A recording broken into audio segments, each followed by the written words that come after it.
Welcome to the review of Unit 15. Attention is now focused on the company who was responsible for the contract of this project. Now, the owner of the company was rumored to be a former gang member, and he was accused of illegally conspiring to gain this contract in the first place. In mid-June of this year, this person was booked without detention and then promptly fled to the United States the day after his booking. Book. Book. Now, as of this writing, authorities are in contact with his lawyers to try and convince him to return to South Korea, but it's probably fair to ask the question of why he was not detained in the first place. Yes. Now, more importantly, authorities need to understand better how the bidding process works for these kinds of projects.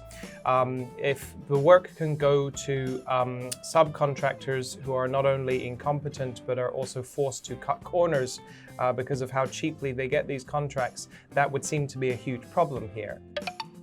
Cut corners. Cut corners. We want to avoid these kind of tragedies in the future. I think it's better that we make sure that these contracts are not farmed out to people who are that incompetent and where accidents like this are more likely to happen. Farm out. Farm out. Do you think construction companies sometimes cut corners to get projects completed faster? We know that they do. This is key evidence of that. The thing that we need to focus on is how do we regulate this and how do we make sure that when it does happen that it's unusual. It seems to me that it happens way too often. Construction is a huge business in this country. It seems as though every city has construction going all the time. So there's a lot of money to be made, and sadly there's also a lot of corruption to be made as well. Yeah, and I wonder about their regulations about construction in cities, like in Seoul, for example. I've oftentimes walked through a construction area, like stepped over the tools they use to drill in the ground or underneath hanging components of construction, which I find to be a little bit dangerous.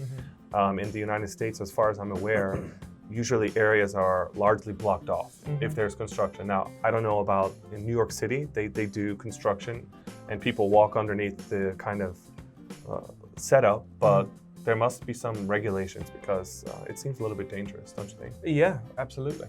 That'll do it for the review of this unit. We'll see you guys back for the next one. Take care.